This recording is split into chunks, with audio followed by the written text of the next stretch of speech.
Hi, I'm Erik Voss, and a trailer for Avengers 4 has allegedly leaked with a very unconfirmed description making the rounds online. Now, it's clear to anyone reading this that this is very likely fan-generated. Honestly, just feels too good to be true. Real life is just more disappointing than that. But to be safe, I thought we would piece together what this fan trailer would look like. After analyzing movie trailers for several years and knowing quite a bit about how real movies are constructed, I think I can help sort out what stuff could actually be legit and what's probably fan fiction. And spoiler warning in case this description is real, may almighty Thanos not smite me for my skepticism nor demand my silence, amen. Here we go! The trailer starts off showing the damaged Infinity Gauntlet in a field on the farm planet. As the camera focuses in on the gauntlet, we hear Tony's voice. We were destined to lose. Epic music score starts. Alright, sounds plausible enough, though I gotta say, I think the Avengers directors and the team producing this trailer will be a little more nuanced than opening the trailer like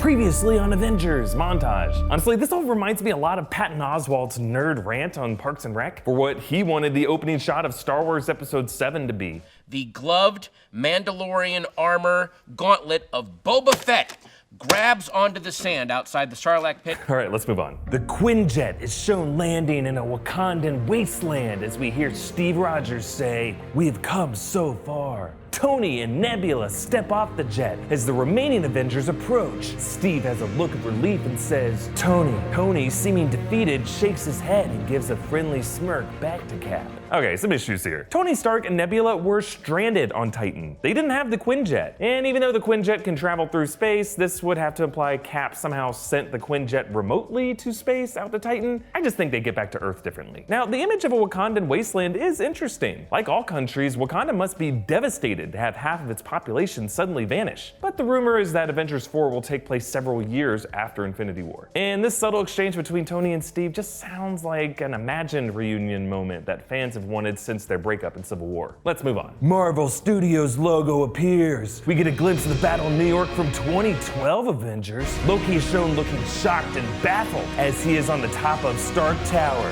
There's a flash of blue light as the camera pans back and cut to black. Okay, this part sounds inspired by some of the actual rumors and leaked set photos for the Avengers 4 movie. The most popular theory is that the movie will feature some kind of time travel back to past MCU moments, including the Battle of New York. And spoiler warning again, but we have seen some set photos of RDJ and Tom Hiddleston appearing to restage that Loki and Stark confrontation in Stark Tower. It's just hard to know whether this trailer description was based on that gossip or it confirms the gossip. It's a classic chicken and the Easter egg dilemma. And I should say that showing Loki being alive again, after very clearly and very uncomfortably hearing his neck crack in Infinity War, it's a pretty mind-blowing reveal to just drop so casually early in a trailer, right? Yeah, moving on. Next we see the Wakandan throne with M'Baku at the helm. He's surrounded by his new Kingsguard, a mix of the Hill Tribe and the Dora Milaje. Shuri and Banner are seen working on a new project in the lab. So I guess this is interesting. I've been wondering who would take over the Wakandan throne in T'Challa's absence, and I assumed it would be Shuri as the next in line and the most likely to have her own Black Panther suit that she'd wear. But yeah, M'Baku would certainly be the strongest leader left in Wakanda, and I don't see anyone beating him at Warrior Falls. And Shuri could still be the hero of Black Panther and just leave M'Baku to rule the kingdom. So I guess this one checks out, but let's move on. Black Widow in full gear is in Hawkeye's family home from Age of Ultron. Basically everything is thrown all over the place and broken. Nat is studying some type of map with multiple photos and locations on it. Okay, so this is hinting at the theory for Hawkeye's storyline that we've discussed before, that Hawkeye's whole family, wife and 2 kids, will have dusted after the snap, leading to Clint smashing up his house and adding to the mess that Thor caused in Age of Ultron.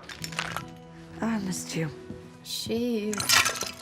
Such trauma could lead Clint to the darker, edgier Ronin storyline, in which in the comics he becomes an assassin in Japan, which we've speculated based on that new haircut and costume and set photos. And unsurprisingly, this trailer description fully leans into that later on. A quick shot of Thanos is shown with a long sword walking down an alleyway in New York City. The next shot is a dark, hooded figure with glowing eyes, aiming a bow and arrow before shooting toward the camera. Okay, so this image of Thanos with a sword was concept art that was released along with with that group shot with Hulk and a unitard. But just so you know, art like this is composed for all big property movies, and it's not official. It's just meant to brainstorm different visuals for the story as it's being dreamt up. Like, think about it, why does Thanos need a sword? He's already got Infinity Stones. We didn't see him with the sword in that Gamora flashback. Maybe he gets a new one, but again, this just all feels like a reach to me. Next, 1 to 2 visuals of the quantum realm. Scott Lang, no suit, is shown running through a park, dodging explosions. Shot of space. Thor and Valkyrie are aboard a Kree ship. If the stories are true, you're our universe's last hope, if such a thing even existed.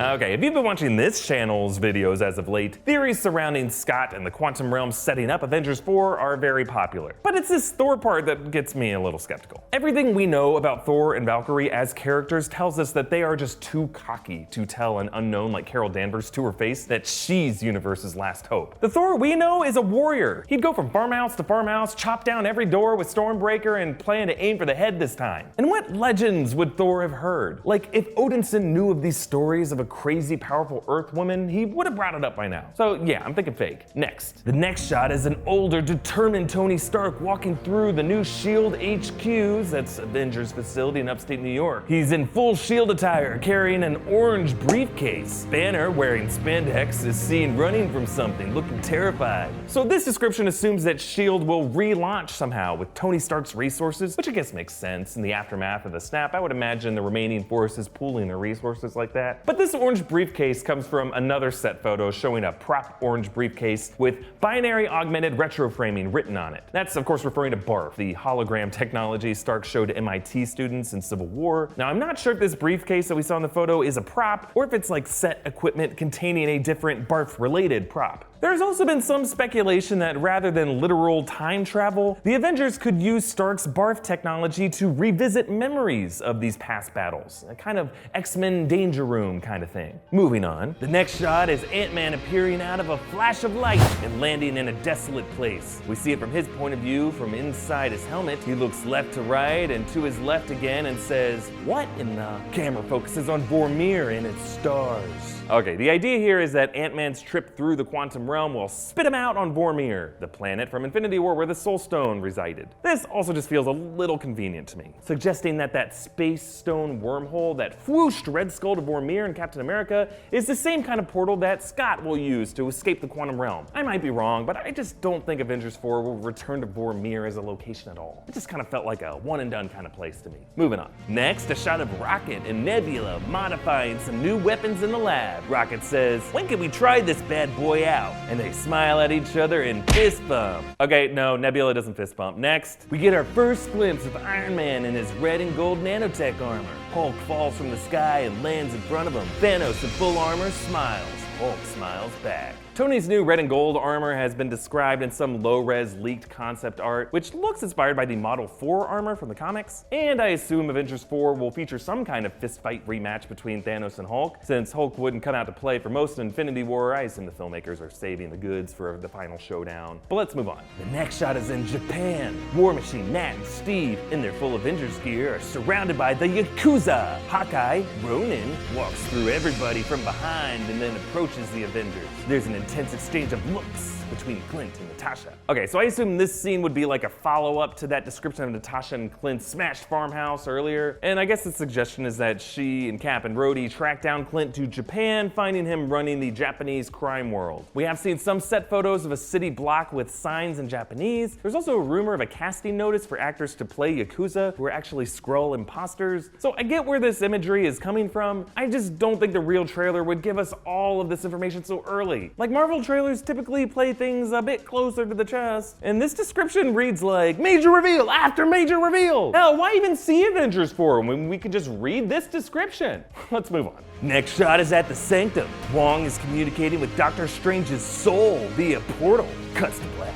Gray-haired Tony Stark and Ant-Man are in a post-apocalyptic NYC. Now, I will admit that I like the idea of Doctor Strange haunting the surviving characters in ghost form, but if a mere conjured portal is all that's needed to chat with him, doesn't that kind of cheapen his death? And again, really, any deceased character appearing in this trailer would be mind-blowing. Showing multiple of them in one trailer would just be too much. And yeah, Tony and Scott in post-apocalyptic NYC see is pretty much a literal description of that leaked set photo. Next, the screen flashes back and forth multiple times throughout multiple scenes. We see Captain Marvel floating with her fists on fire and her eyes lit up. Thanos in the Soul Stone with young Gamora screaming at him. Loki and Thor fighting off Chitauri together. And Tony handing Steve a brand new shield in the Wakandan throne room. Okay, well, this description at least understands the escalate to rapid intercutting montage formula of all action movie trailers, but it all just sounds so fan servicey. All massive payoffs that Marvel might give us one of in a trailer if we're lucky. Moving on. And cuts back to Tony and Scott. Tony opens the orange briefcase as Scott hands him an illuminated bracelet. Tony asks, how is this even possible? Iron Man and Ant-Man are shown traveling through the quantum realm. Tony and Scott are back in the Battle of New York in 2012. Okay, again, this whole description is trying to piece together various set photo imagery, but the narrative it's creating has just too many inconsistencies. First, if that orange briefcase had BARF written on it, why would Stark be the one to be confused by it? Also, why would any trailer be ordered in such a way as to show us various shots of Loki alive in the Battle of New York in the trailer, and then present the idea of the quantum realm time travel as a twist reveal? Like, you think it would be the other way around. Introduce the idea of quantum time travel, and then show us the implications of it, like getting to see characters alive again. But you know, superfans just don't think linearly. They blow their wads, and then they try to justify it. And it brings me to the big trailer moment. The final shot before the title reveal is an Infinity Stone disappearing from Thanos' damaged gauntlet. He abruptly gets up and puts on his armor. His face goes from extremely infuriated to a menacing smile. Title reveal, Avengers Annihilation. Now, to be fair, Thanos seeing one of the Infinity Stones suddenly fading away from the gauntlet, the same way the snap victim suddenly faded away, would be a very cool sight. But here's what confuses me. How does a super in-depth trailer description, presumably written by a witness perceptive enough to describe Stark's armor, or the planet Vormir, or the color of a briefcase, not tell us the color of the Infinity Stone that disappeared? You could tell us what color the damn briefcase was. You couldn't tell us whether Thanos has to fight without the green time stone or the red reality stone. Like, even if the Russos Tarantino'd this shot into noiry black and white, you can still tell by the damn placement. Also, it's just a little weird to follow this major image of hope with a downer title like Annihilation. Like, I know Avengers Annihilation has been going around online for the past few weeks, but I'm sorry, I just don't see Marvel naming their most important movie the same title as the second Mortal Kombat movie. And of course, because this fan description is going for extra credit, it includes a trailer post-title stinger. The Hulk is training at the new S.H.I.E.L.D. facility with Black Widow and Steve.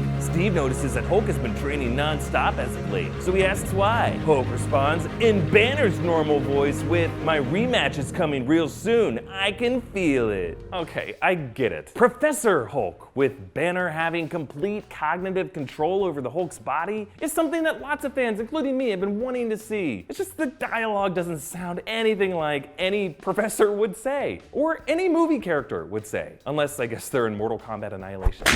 So there it is, your Avengers 4 trailer description, which I think I've more or less proven to be fan composed. That said, I am fully willing to eat humble pie if this ends up being the exact description of the trailer. Oh boy, would that be embarrassing. But here's my question for you. Which of these unlikely images do you think would be the most likely to appear in the real Avengers 4 trailer? Comment down below with your thoughts, and follow me on Twitter and Instagram at Erik Voss. And subscribe to New Rockstars for breakdowns of actual trailers when they come out, including the one for Avengers 4, which I assume was already broken down shot for shot exactly by Patton Oswalt in Parks and Rec. You gotta check this out. Tony Stark realizes that there has been a disturbance in what he will call a time ribbon. Yep, time ribbon confirmed. Thanks, Patton. Bye.